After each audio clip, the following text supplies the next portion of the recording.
All right, so this is the first SchaeferArt Podcast, and this one I'm going to be talking about my past decade of art, really my first decade of painting. I started painting in 2009, technically like 2010, but I kind of dabbled a little bit in 2009 when I was in community college, and I'll get into that shortly here. But for this episode, I just want to say that it's going to be pretty visual because I'm going to be showing a lot of my past art and kind of talking about where I came from to show everyone out there that, hey, I haven't always been good at making art. You know, I've created a lot of bad art and I still do to this day. I mean, obviously it's getting better and better. There's a lot less bad art, hopefully, than there was in the past because I've learned over the years how to apply my mistakes to what I'm doing now. But so I wrote a blog post about this, and I think I got the idea because I saw a lot of people on Instagram posting like, "Oh, this is the end of the decade. This is going to be a new decade, the new year, 2020." I didn't even realize it was going to be a new decade. I didn't even really think of it like that. But then I got the idea. Okay, I've actually been painting technically for like a decade.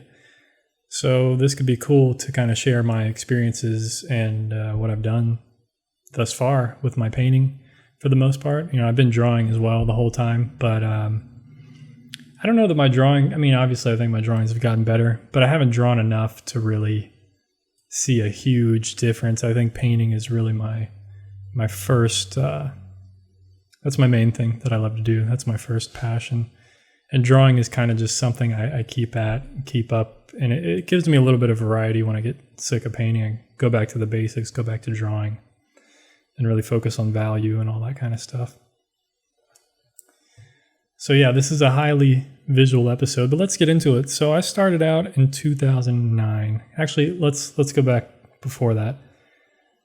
So I started college in 2008. I went to a 2-year community college. And what I did not know is that for the art program, they basically tell you that it's going to take you 3 years. And I learned that fact when I was about 1.5 years into it. And I was like, no way, man, I'm not taking 3 years. So I actually was able to finish in 2.5 years. So pat myself on the back for that one. But, you know, I got through it quickly. I was like, man, I'm not taking 3 years. So I was able to take a semester off and relax and stuff, which was pretty cool. Anyway, so I started in 2008, and I had some drawing classes and computer graphics classes, and I was going to college for graphic design, and it was actually advertising design was the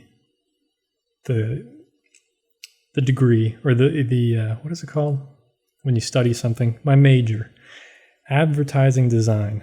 And so I had like computer graphics 1, photography, drawing, all those kind of first year classes in the first year. And in 2009, I had a color and composition class. And this was really the first time when I got into painting. We had, I think our final assignment was, we had to do like 3 pieces, I think it was, 2 or 3. And we had to do all of them, each piece in a different medium.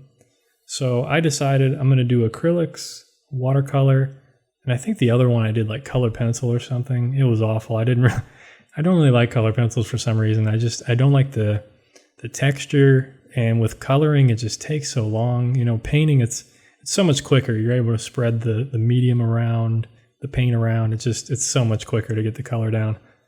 But I can understand why people like color pencils. It's very meditative. I'm just not very good at using them, and I don't really want to get good at using them, so I never did. It was a decent piece I came up with, but anyway, I did these paintings, and that was my first time ever doing like an acrylic painting, first time ever doing like a watercolor, and you know I could probably show those on the screen right now. And you know, my first watercolor was these flowers, this kind of still life of roses. It was from a stock photo. It wasn't the best photo or anything. There was only like, you know, the one main flower, this orange rose, was really the main best thing in the whole composition. And the funny story behind that painting is my girlfriend at the time, who was also in taking that degree, and that's how we met and everything. I was sitting next to her. She was in this class with me, and I could not mix up the color that I needed for this orange rose, believe it or not. And people that have probably been following me for years with my painting, they probably can't believe that. Like I was not even good at mixing colors, and I had to have my girlfriend at the time. She actually helped me mix this color. She actually mixed that color for me. I was like, can you mix up more of that color? Because I cannot get this orange, peachy kind of color. And she was like, yeah, you just do this. And I was like, okay. So she mixed up kind of that main color for me. And I was putting it down on the paper and trying to figure out these watercolors. I really didn't have any instruction as to how to do this. We had an instructor, and he would kind of walk around and look behind you as you're painting every once in a while. And he would kind of guide me on what I'm doing, or, watch out for this here, or, try doing this, just experiment, play around. And I think, I remember him telling me, like, yeah, just let watercolor do its thing. It's a beautiful thing, like when you get the blooms and stuff. And because I was getting too fussy with it, and he was like, just let it do its thing. It's a beautiful medium. So I was like, okay. So I did that acrylic and the watercolor, and that's what really started me on my painting journey. And I was in, I believe it was 2009, late 2009. And I was hooked on watercolors after that. So really 2010 is when I really started getting into more watercolor. I started looking up artists online. At that time, I was looking at DeviantArt, which was a popular site back in the day. It's not very popular anymore, at least from what I've seen in the fine art world. But I was getting a lot of inspiration on there from watercolor artists, all kinds of artists on there. And I was more, at that time in college, I wanted to be an illustrator at some point. I decided when I was doing these watercolors, I started getting into landscape painting. And then at some point I was like, I think I want to be an illustrator, because I was seeing a lot of cool illustrations and fantasy painters and some in like the horror genre, like illustrating Edgar Allan Poe books and stories and Dracula and all these different kinds of genres. I ran into some really cool illustrators that did pen and ink and watercolor, and that was like a main inspiration for me. And the funny thing, it's so funny looking back at that now, because that did not pan out at all. And I don't think I'm fit to be an illustrator. It's just not what I really want to do. But at that time, I was doing watercolors, and I was really experimenting with pen and ink techniques and watercolor. And I did some good pieces in watercolor. And I'm going to go through some of these here, some of my first watercolors, so I can show you guys. Some of these landscapes, I did get some pretty good landscapes, a few, but most of them were horrible. And I'm just going to show a few here. And this red tree with this pink background, like, it's just really amateur work. When you see these, looking back at this work, it's like, oh my gosh, I was such an amateur at painting. Just looking through these palm tree with purple water, yellow sky, like my color, you can tell I did not have any sense of color. Like it's all very saturated, not much gray. I didn't really limit my palette. It's very amateur, very gaudy type of colors. And this is what happens when you start painting, because you don't have this, what do you call it? This sensitivity to nuance. It takes a while. And there's some paintings where, these wind turbine paintings, the contrast is there. The sky is very subtle. I was able to get these subtle things, but then when you look at the foreground, this awful looking grass, very, just the shadows are just, I was using black paint as the shadows. It's a very amateur mistake, and it's so busy. There's no reason that the foreground needs to be like that. These cherries are very well done, very detailed and stuff. The violin's great. All these other paintings I've done, some of them are really good, but then looking back at some of them, they're just really bad. The color's off. There's no sensitivity to this nuance. So this is what happens when starting out. And trust me, there's a ton more bad paintings than there was good with these watercolors when I started out. And those were probably, I was painting those are probably 9 by 12, 11 by 14, maybe a quarter sheet of a watercolor page. So they were somewhat large, at least from what I've been doing the last few years, as we'll see here with the acrylics and the oils as I get into those. I was working 5 by 7 and 6 by 8, a lot of smaller size work. And I think going smaller really helped me over the years, especially now. It's really helped me focus on what makes a picture look good. When you're able to do it small, you can do a lot of paintings every day, and you can quickly change things. It's so much easier working small. And I think beginners, when I started moving into acrylics, I made the mistake of working large a lot. I was doing 18 by 24 and 16 by 20s. Some of them were good, a lot of them were bad. And that's the thing with when you start out painting, is you're going to get a lot of bad stuff in your first few years. This was my first few years of painting. So I did watercolors until about 2011, and then I started doing acrylics for some reason. I can't even remember. I think I was just looking through inspiration online, and I wasn't happy with how my watercolors were turning out. I wanted stronger colors. I wanted really vibrant, stronger colors. And I felt with watercolor, it was a bit watered down. Ironically, the colors just watered down. You get these pastel looking colors. And thinking about it now, you can get strong saturated colors with watercolor. I just didn't know what I was doing back then. So I had a whole bunch of acrylic paint laying around from college, and I was still in college at this time. 2011, I think, is when I ended up graduating from community college. But then I got into acrylic painting, and that was late 2011. So let's take a look at some of these acrylics that I did. And I started out painting a lot from imagination for the most part. And my very first paintings here are awful. This blue sky with this green tree. The green is just so... It's not very natural. It's too cool of a color. It's almost like acidic, I think is what they would call it. It's just this very cool green, and I would lighten the green with white paint. It does not give a warm light effect. These first, and these lollipop trees that I was painting and stuff is just pretty awful. I didn't really know what I was doing. And my first acrylic painting came out pretty well, this orange house that I did.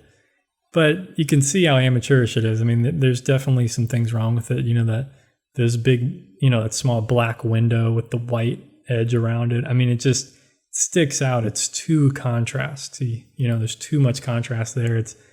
All the edges are hard. It's just not very well done. But there's some other paintings here, like this buffalo, that I did pretty well. And this was in 2011 when I started.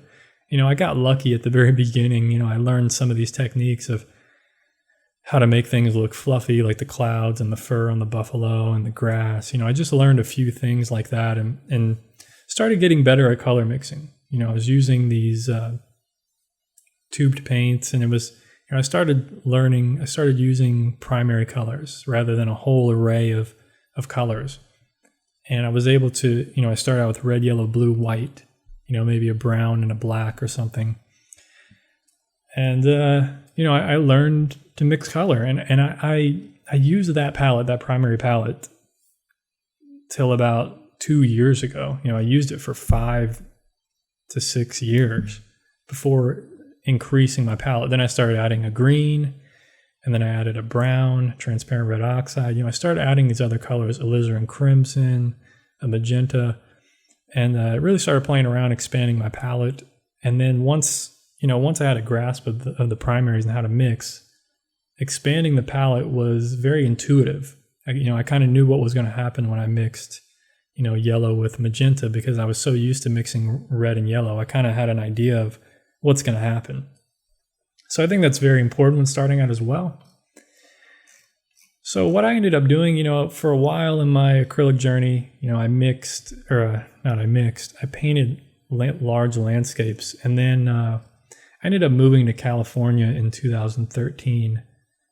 And I was, before that I was in Delaware in my mom's basement until I finished college.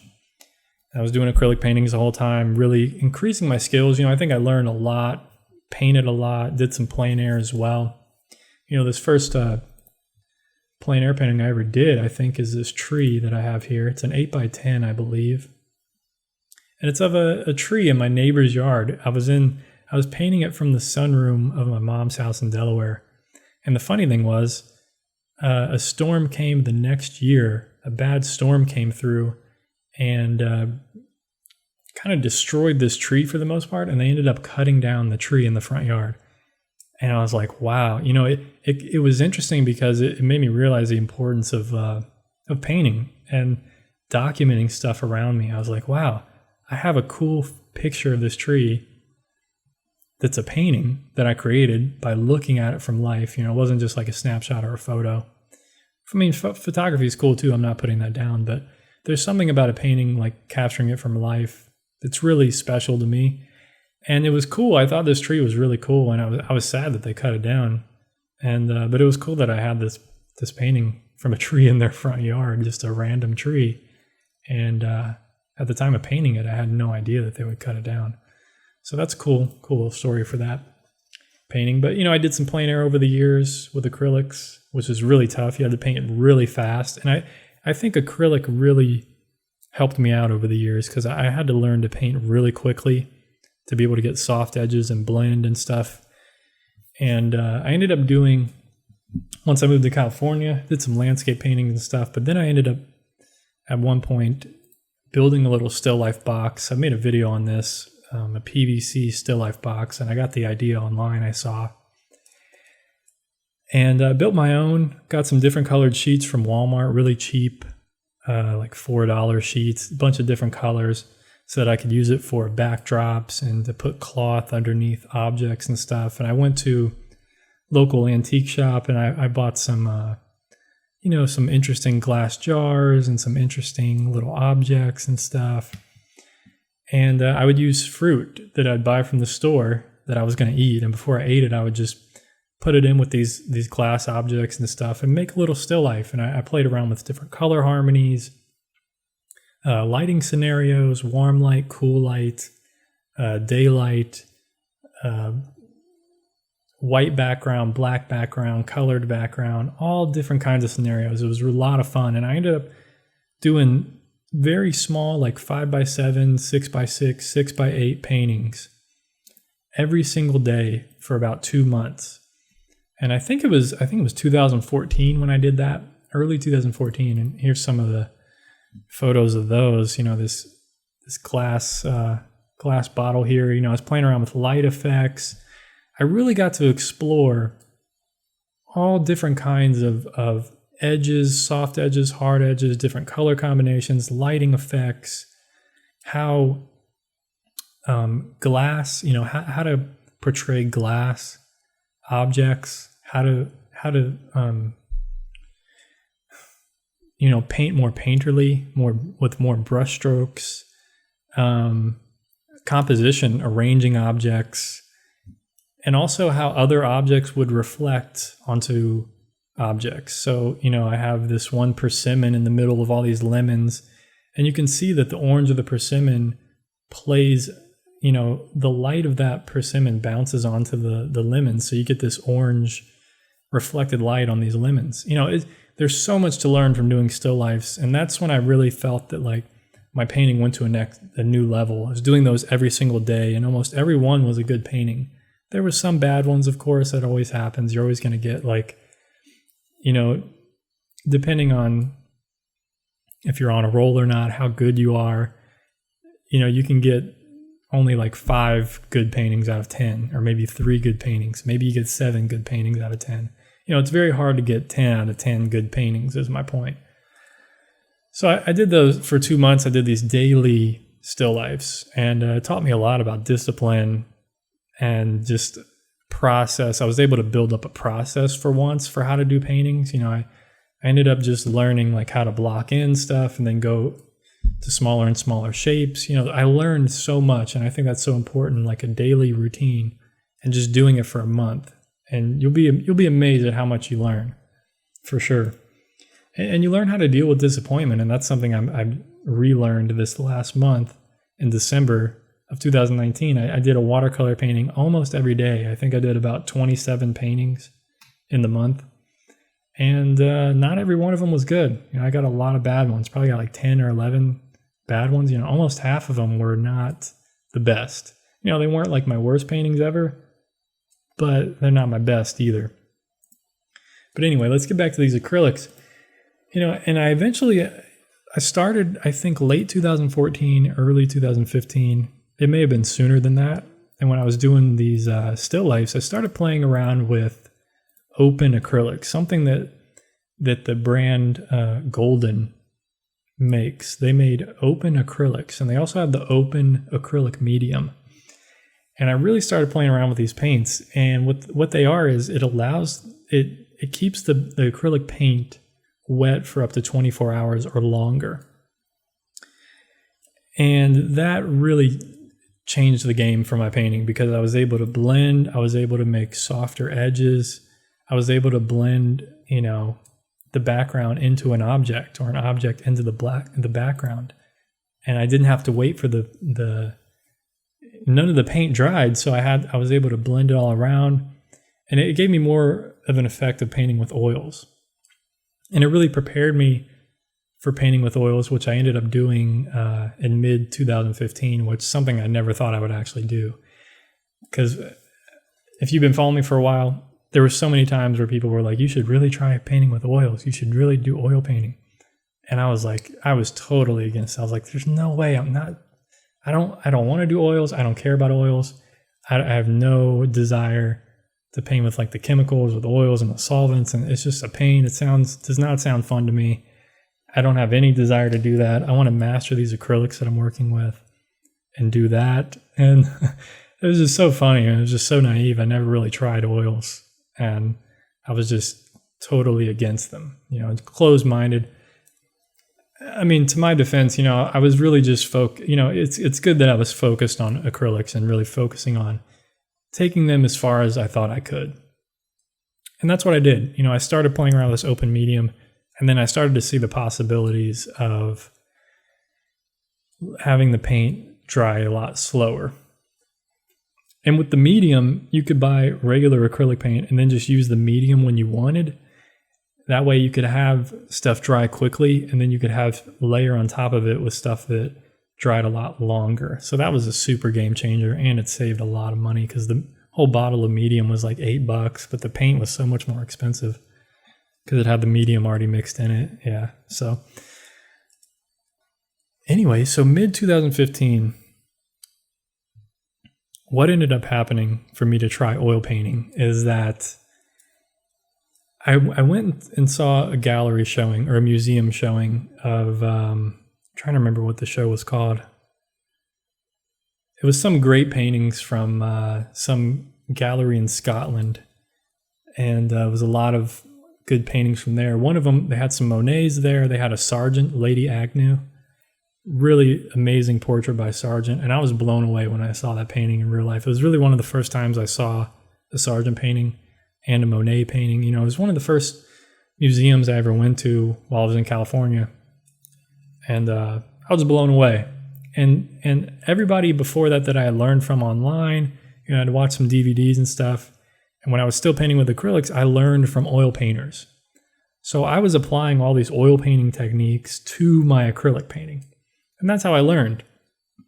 And which is really interesting. So then when I went and saw this showing, I was blown away by the Sargent portrait. I was like, man, I got to try painting some portraits. I was so inspired. It was just really amazing.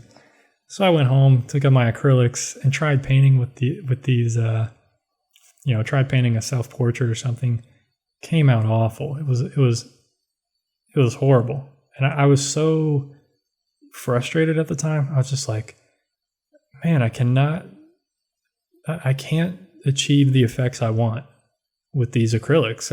I felt so limited the way that I wanted to paint. I wanted to paint alla prima. I wanted to paint all in one session, like the people that I learned from. And with acrylics, everything would dry. Even with the open acrylics, you didn't get the same effects. Like when I watched oil painters paint, there was just there were certain effects that they could get with the brush strokes. The paint would spread around much longer. Acrylics, it was always like you had to always dip back into more paint. It was just really annoying, and I was really frustrated, and I got really upset, and I was like, okay, I'm done with this. I'm done with this. And luckily at the time, my girlfriend at the time was going to college, and she was taking an art class, and one of the assignments was an oil painting. So she wanted me to help her with it. And I was like, I don't know. I've never painted with oils. And she brought these materials home, these oil painting materials. And that's when I tried oil painting. And I was like, wow, this is crazy. This is a lot different. It was very strange at first. I was trying to really figure out, I was using too much solvent at the beginning. It was very liquidy. And I was like, wow, this is a lot different. It's crazy that the whole painting's so wet. It's still wet. I didn't have to hurry and do everything at one time. I didn't have to paint so quickly. I could put the paint down, go eat some dinner, come back. Everything's still how it is, still wet. I was just blown away by oils, and I was like, wow, I've been so close-minded this whole time. And from there, I played around with a bunch of different kinds of oils. I tried water mixable oils. I tried oils from Geneva art. Geneva fine art oils that have like a certain kind of medium mixed into them and stuff. Tried a lot of different kinds of oils, played around, and I ended up loving them, man. I started doing some still lifes like I was doing with acrylic, and my still lifes were way better. So we can take a look at some of those. And I was doing,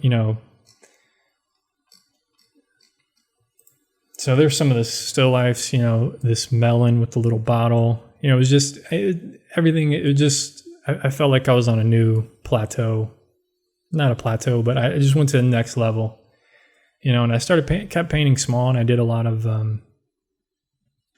small forest landscapes. I started really enjoying redwoods. I went and visited some redwood forests in California near me, and I was blown away by the trees, and I was like, okay, I took a lot of photos, and I was like, this is my new thing. So I just started painting these redwoods like crazy. Bunch of trunks, redwood trunks, dappled light. I started learning how to get these light effects. I was just learning a lot, learning everything with these small oil paintings and doing still lifes. And then I ventured into portraits. I did some portrait gestures, tried to really start loosening up my painting more, and just playing around with portraits. I posted some of those on YouTube, and people really did not like these portrait gestures for some reason. I don't really get it. I guess they weren't detailed enough. I don't think people understood the idea about them. It wasn't to be this amazing portrait. It's like 5x7. It's such a small painting. It's really to just capture the essence of the portrait and try to make it look like a human. And to do it in a short amount of time. Those portrait gestures were like 45 minutes. It was really quick, small paintings. But anyway, so I did a lot of these small forest landscapes. I did some plein air. One of my first plein air oil paintings was in the forest. Really rough. But, I learned a lot. I was able to understand how the light shines in this forest on the trees, what kind of colors are out there. And once I figured that out, then I did these small paintings for a while, and then I started doing larger paintings one winter of 2016. Started doing some large forest paintings, and I really enjoyed these. These were a lot of fun. Really cool giant sequoia paintings and coastal redwood paintings, the dappled light.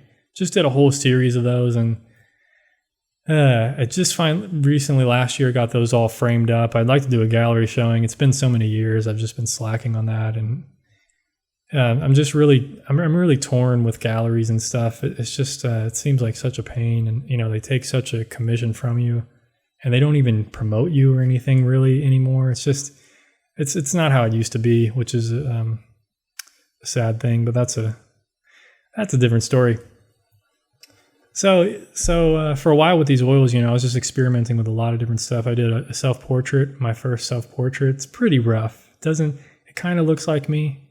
But this is a life-size portrait. This is me, life-size. And that's not bad for my first ever portrait, but there's definitely some proportion issues and color issues. I made myself very pale. But yeah, the lighting, it's not bad actually for my first portrait ever. I started doing some plein air with oils around my town in Davis, and I did a little series on YouTube of like 11 videos, I think, plein air series. And that's what started my plein air journey, which is now I'm at episode 100 right now. That's going to come out soon. So I'm really excited about that. That's pretty cool. So it's taken me a few years to get to episode 100, but I did 11 or so in oils. And then after that, with the plein air journey, I started watercolors, which we're going to get into shortly.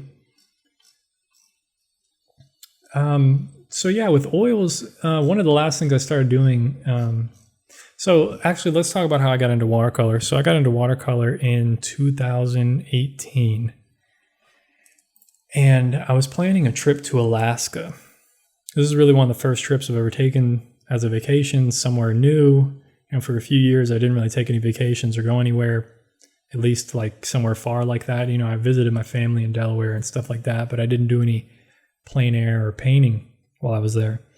So I was planning in May of 2018. I was like, okay, I'm going to go to Alaska, see some amazing landscapes, and I want to capture some of these. I want to paint these. I want to do some plein air for once. Like all the artists that I've been following for these years, they go on and do plein air at these different locations and stuff. So that's what I wanted to do. And I realized I did so much research and reading online, and I was trying to figure out my setup. Like, how am I going to bring all this stuff to Alaska, all this oil painting?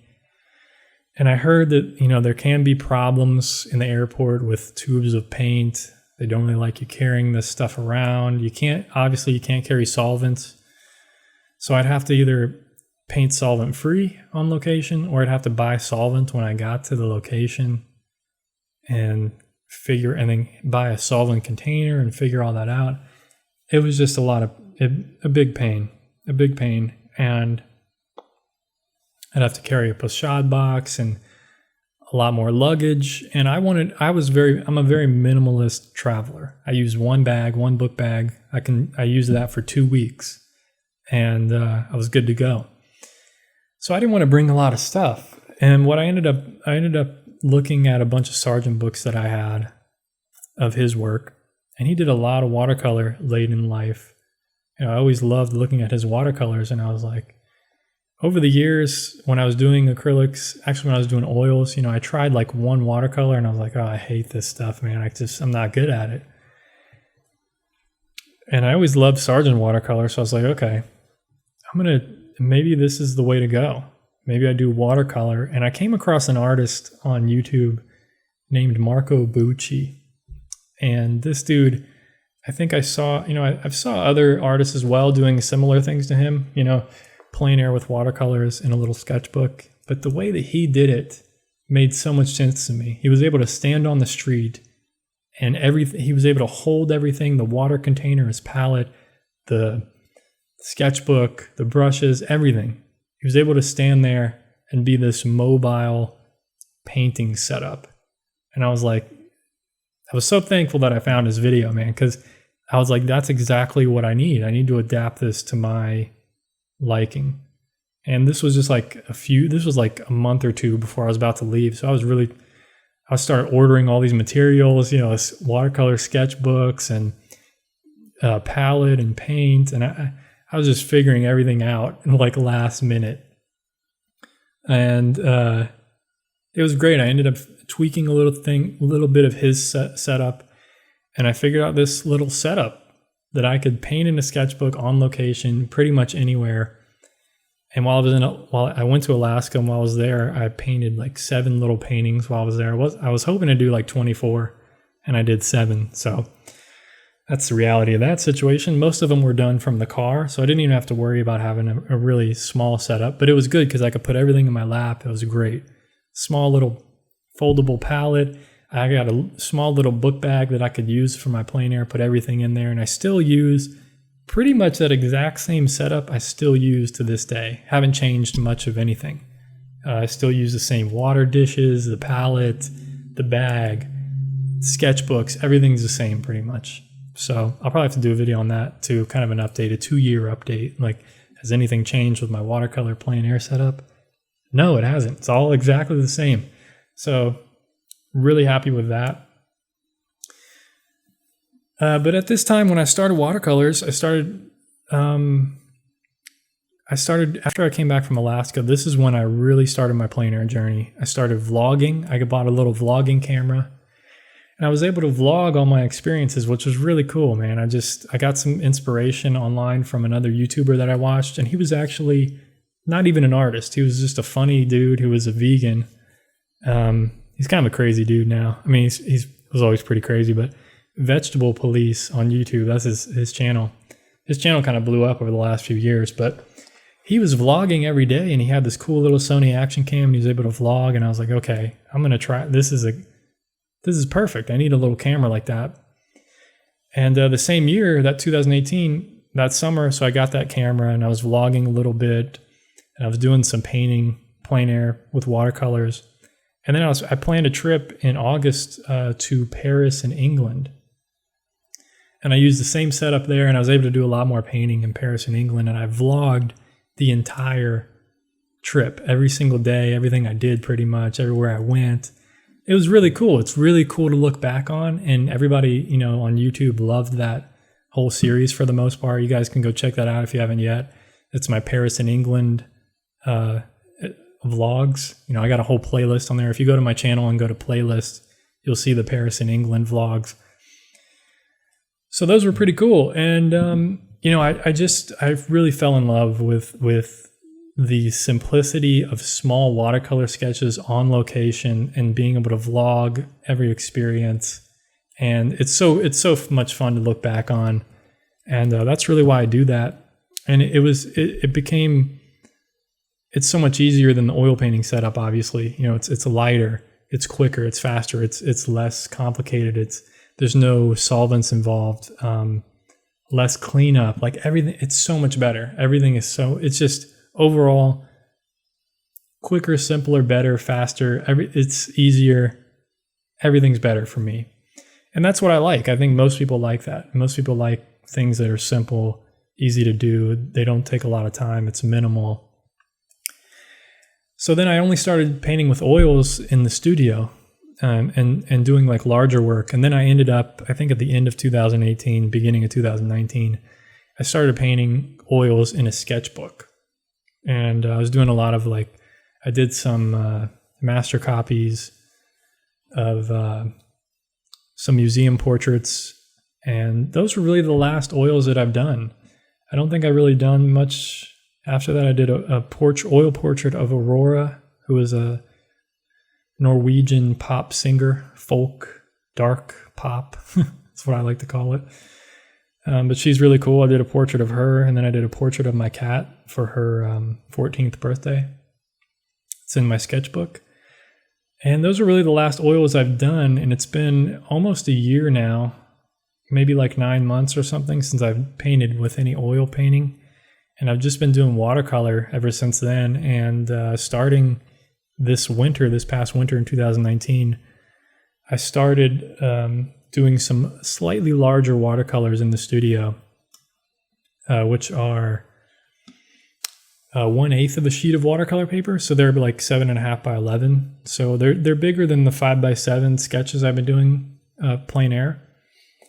So they've been a lot of fun for me. And since the weather's been crappy here, and I just haven't been able to get out to do plein air, unfortunately. So I still wanted to paint. So I've been doing these larger watercolors, and I think that's where I'm at right now. Is I'm not doing any oils anymore right now. I'm not sure if I'm going to return to them ever. Maybe I will. I still have all the materials and stuff packed away. I'm just I'm unsure of a lot of things. I got rid of my plein air oil setup. I got rid of the pochade box, everything that I was using. So that era of oil painting plein air is over. Watercolor is definitely the way to go for plein air for me. And right now I'm experimenting with larger watercolors. So Yeah, I mean, I think my goal for the next decade, since that's kind of my decade of art, and I know this is kind of a longer video, a long podcast, but I kind of just wanted to go more in depth for anybody that was interested, like seeing where I've been, what I've done, and how there's been crappy paintings all along the way, but it's a process, everything it's a growing process, Even now, like when I draw now, I don't even like doing pencil or graphite or charcoal. I like doing pen and ink because it's so much cleaner. I don't have to worry about it smudging in the sketchbook. And I really liked using the tone paper. So I get the white and the black and then the tone of the paper. So everything is a process that just evolves over time. And who knows, maybe I won't like pen and ink anymore. Maybe I'll start adding pen and ink to my watercolors. I mean, that's the thing. You never know what's going to happen in your life or what's going to evolve out of your artistic journey.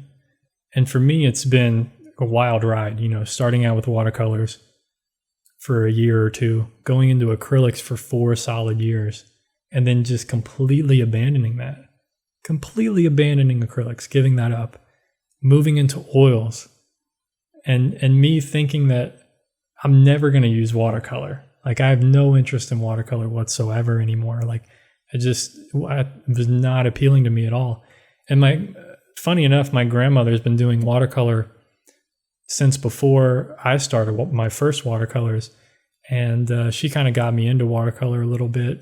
She would send me some paper every once in a while or different tubes of paint and encourage me. And then over the years, when I got into oils and acrylics, she kept saying, you're going to go back to watercolor. I know it.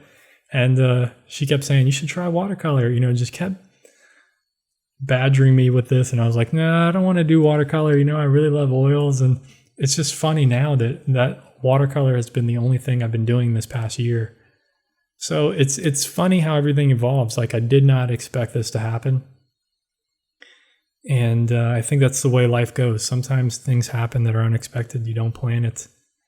And it evolves that way. It's so weird. And I don't know that I'm going to stay with watercolors forever. I don't know that I'm going to give up oil painting. And even this past fall, I played around with a little bit of gouache as well. And that was a lot of fun. So I may do some more gouache. I don't know. It's up in the air. But I do know at this point in time, my goals for the next 5 to 10 years is I would like to quit my job. I currently have a graphic design job that I've had for the past 6 years. Once I got out of college, I would love to move away from that job and be able to work on my own as an artist, as a painter. And I would love to travel a few times a year, 2 to 3 times a year, more if possible, and just paint my experiences, vlog everything, and continue to document this journey that I'm on, and just see some amazing locations out there, be able to capture it in some paintings, be able to sell them, visit some artists around the world, do some interviews with them, just random artists, and it doesn't have to be anybody famous or whatever whatever you want to call it. I'd love to just talk to any kind of artist out there and just see their perspective on things. And that's something I plan with this podcast. I've been thinking about it for a few years. I've wanted to talk to some local artists, young artists, and older artists, and just get these different viewpoints, different conversations, different stories of how they got into art, what they're doing, how they're evolving, how are things changing, how aren't things changing. So anyway, guys, I hope you enjoyed this episode. This first episode is kind of a long ramble about my past decade, if anyone's interested, but I think it's cool to put it out there. It's kind of my history, and hopefully this will be cool to look back on one day and see in the next 10 years what's going to happen.